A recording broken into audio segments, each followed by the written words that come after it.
Hey boys and girls, today we are going to be making painted paper. So you're going to get a sheet of paper that will either be white or kind of like this manila color, it doesn't matter.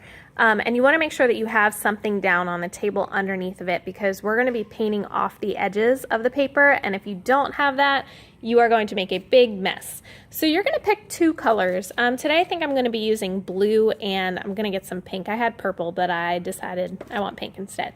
So you're going to paint your whole piece of paper first. So we're going to be using this wide paintbrush, and you're going to pick one color to put down. So I'm starting with this blue here, and you're going to paint all the edges of your paper, everything completely blue.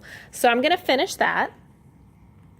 All right, so once your entire sheet is covered with one color, you're gonna get your second color. So like I said, I'm gonna be using this pink here. Now you guys can use a brush to put it on. I just have this sponge that was already here. So I'm gonna use this, and you guys will have different tools to use. So you can sponge on, like circles or dots, stuff like that.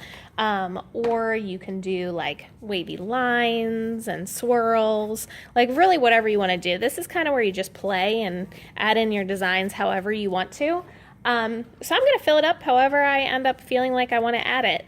You don't want to mix too much because you don't want everything to be covered and it just be like one solid piece. You want to have some texture there. So I'm going to add some pink everywhere on my paper. And you can leave it like this, or you could get another tool like a fork and add in some designs this way. So I can use my fork to kind of just scratch in some like wavy lines.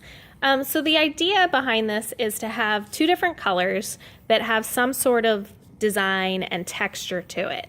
And that's really all you want to do. Make it however you want to make it. Just make sure that every part of your picture is covered up and you have some sort of design going on with some texture. Have fun!